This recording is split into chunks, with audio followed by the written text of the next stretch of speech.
Showrunner, a video platform launched by the startup Fable, promises not only to let you stream new shows, but also to make new episodes yourself with the help of artificial intelligence. Are you ready to revolutionize entertainment with us? Cartman, that's illegal and unethical.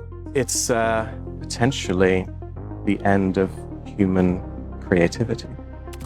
Alright, let's give it a try. There is a limited test version of the platform, and one of the shows they're working on is called Exit Valley, a satirical adult animation in the style of South Park. So, how about an episode in which Dwayne "The Rock" Johnson and Arnold Schwarzenegger are talking about being in a romantic comedy together? And generate. Alright, Arnold, give me a moment to pitch you this idea. Let's hear it, Rock. Picture this. You and me in the lead roles, but it's a romantic comedy. Romantic comedy? Dwayne, this is genius. The theaters won't know what hit them. Arnie, I'm already imagining the poster, us flexing over a heart-shaped explosion. A heart-shaped explosion was surprisingly funny, and it is only the beginning. The company behind it just received an investment from Amazon, and are not only building a full-fledged streaming platform with dozens of AI movies and shows, but are also developing what they believe will become an entirely new form of entertainment. We may end up with something that's not quite cinema or TV, something quite different that's personalized to you and your desires. It's not a question of if, but when, what, and why. So with that in mind, let's actually explore the three major things they're working on right now, including a simulation like The Truman Show, to try and figure out what the future of film and TV might look like. I think that what's coming is a world where we're not the only creative species. And when I explained this to the former head of one of the studios, they said, Edward, if you try to do this, not only will I not help you, but I'll do everything in my power to stop you. Starting with Showrunner. They refer to it as the Netflix of AI, and the idea is to create a streaming platform with an infinite amount of content that is personalized for you. Meaning that every single episode has a storyline, characters, and even dialogue created specifically for you. And although it may sound like it, there is a pretty big difference between that and just randomly generating AI video. We can already easily do that. Instead, what they're developing is their own original shows and clearly defining the main aspects of each. Things like the characters, the setting, the tone, the overall dynamic, and then only within those parameters, you as the user can describe what you want to see, and a brand new episode will be generated for you. In a way, it's sort of using AI to get back to how TV shows were before streaming. And I think a lot of people actually kind of miss episodic content and, feel that they're stuck in a grind of these 10-hour movies. And if you miss a single episode, you're screwed. And I don't know that I like that. As of right now, this whole thing is still in the early days. We're only able to access a very limited alpha test version. But even then, I generated a whole bunch of episodes, and while it definitely has a long way to go, it already works. And it will only get better, but more on that later. There are of course some limitations with the current technology, one being that AI is not quite good at keeping a consistent storyline throughout an entire season, and then they're currently doing only animation, as it requires a lot less processing power. But given how insanely fast generative video is developing, it won't be too long before they introduce a photorealistic show as well. Which leads us to the second major thing they're working on. But before we dive deeper, we need to take a closer look at the company itself and the people behind it. It all started in 2014, when Edward Sachi was brought in together with two veterans from Pixar to form and lead a brand new filmmaking division at Oculus, the VR headset company that Facebook had just bought, with the main goal to make movies that were specifically designed to be experienced in virtual reality. After they premiered their first one, Lost, at the 2015 Sundance Film Festival, they won an Emmy Award for their second one, Henry, and continued to push the medium further, but by 2017, Meta decided to shut down the division and focus on other projects instead. That, however, did not discourage Edward Sachi, as in 2018 he co-founded his own studio, Fable, and the very first project he did, Wolves in the Walls, also won an Emmy Award. which not only validated him as a filmmaker, but as someone who understands emerging technology. Because in addition to the film being interactive, the main character, Lucy, was powered by AI. She could react to your presence, maintain eye contact, adapt her facial expressions, and even dialogue to some degree, all in real time. They thought of her not as a static film character, but as an actual virtual being that happens to be in a film. Remember that, it will be important. And as it turns out, that concept was a whole lot more interesting than virtual reality itself. So as a result, Fable Studio decided to focus on AI exclusively. And I think that's much cooler. Just texting with an AI, not so interesting. Doing things together on the same plane of reality, I think that's really cool. So in the following years, they continued to work on it behind the scenes, until in 2023, they released a breakthrough research paper about AI and filmmaking. I read it. I'm not going to pretend to fully understand it, but the essence of it is that they claim to have cracked the formula of making full-length TV episodes with AI. Not just the dialogue, but animation, voices and editing, with no human intervention. And to demonstrate it, they released several fully AI-generated episodes of South Park that went viral all over the internet. They weren't perfect. Again, we'll get to that. But what's important is that it was a proof of concept. They were able to take an existing IP and train their model to learn everything about it, and then use AI to create a brand new episode that is consistent, and that is the key word, consistent with the rest of the show. And that is the second big piece of the puzzle. Instead of fighting with the studios, they want to partner with them and license their IPs. There's definitely something there around this idea of personal content, endless content, like you want to watch Star Trek The Next Generation, but with the old actors and exactly as you had it, but new stories.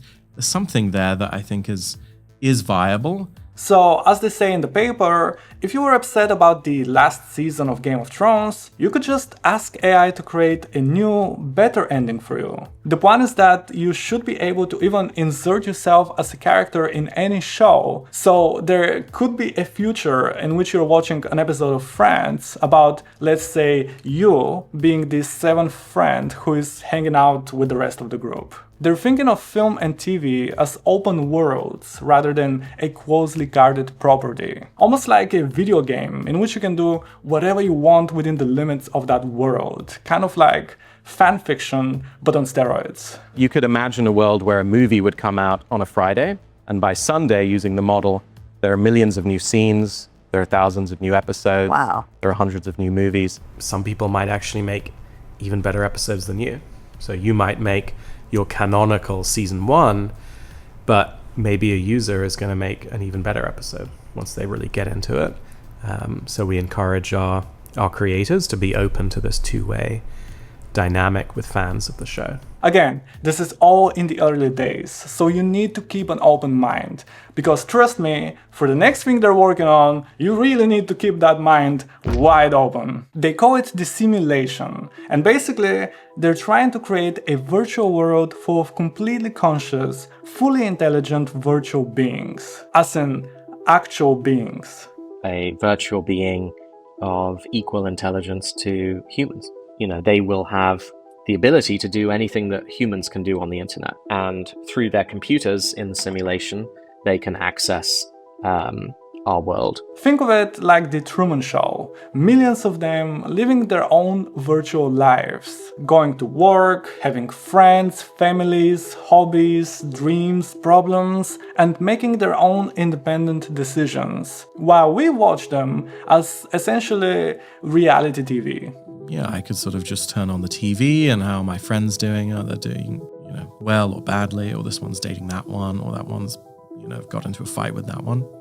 I guess I'd watch that. And it goes a step further. The goal for those agents, as they call them, is to become an entirely new species. And then it goes full circle, as all those AI-generated shows and movies that we talked about, that you watch on the platform, are created in the simulation by those virtual beings. As in, they're writing, editing, directing, making all the creative decisions, and then what you see is the result. Just like with human filmmakers. Which makes you wonder, what if the virtual beings have their own AI and eventually develop their own simulation within the simulation? I mean, if you zoom out, does this mean that we are in a simulation? Okay. There's a lot to unpack there. I haven't even talked about yet another project they just announced, which will be using AI to reconstruct the original ending of the infamous Orson Welles film that is considered the holy grail of lost cinema, which could be a video on its own, but let's zoom out for a second and talk about the bigger picture. I know that the default reaction for many when it comes to the blend of AI and filmmaking is very negative, and I get it. I completely understand why. But before I talk about that, and also share my own personal thoughts, I wanted to try and play the devil's advocate. Whether we like it or not, technology is constantly developing, and things are changing with it. It reminds me of the 80s and 90s when CGI first came around, and it effectively ended the use of stop motion and miniatures in film, and understandably, a lot of people were against it. Many still are. They wanted to preserve that authentic craftsmanship and have everything on screen be real and tangible. But now, a few decades later,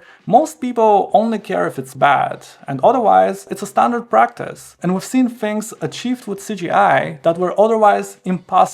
So what if AI-generated cinema becomes this brand new storytelling medium that we cannot even comprehend right now? Like, for someone born 100 years in the future, it may be a completely normal and obvious experience. And they could look back at us now the same way we look back to someone in the 19th century when the very first film reels were projected, and wondering how mind-blown would they be if they could magically see Avatar in 3D, for example. So while the quality of those AI-generated shows right now is not quite there, I don't doubt that the technology can get there, which means that the real question is whether the general audience actually wants this. Even Edward Sachi himself doesn't know the answer. Because for one, watching a movie is a pretty passive experience. You want to lean back, relax, and be taken on a journey. We've tried interactive storytelling before, but it never seemed to catch. And then there's this whole thing about connection. Like, if I was an AI right now, would you care about it? I mean, this version of me doesn't actually exist. What you are looking at is generated with AI. The real me never said the words coming out of my mouth. Would that matter to you?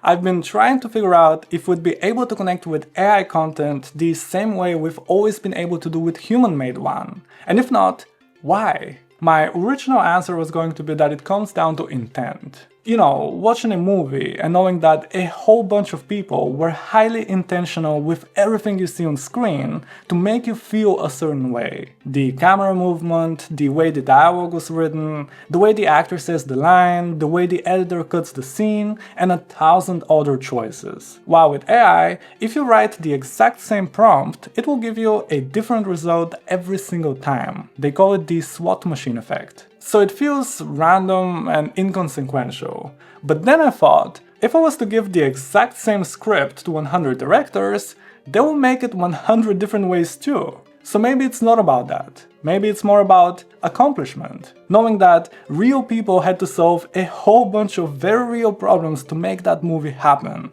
to push through countless limitations and leave traces of their own imperfection in that final product. Which makes it a lot more relatable. With AI, it's just too easy. It doesn't feel earned. But then, I talked with some of my friends who are not at all film buffs and asked them if they would care if something is generated by AI or made by humans. And the answers surprised me a little bit, because no, pretty much none of them would, as long as the final product is good. So at the end of the day, maybe what it's really about is quality. It's always been about quality. There is a lot to that conversation, so I would love to hear your thoughts. Let me know in the comments below. I read every single one, and if you haven't already, please make sure to subscribe to the channel because it helps way more than you can imagine. And I'll see you in the next one.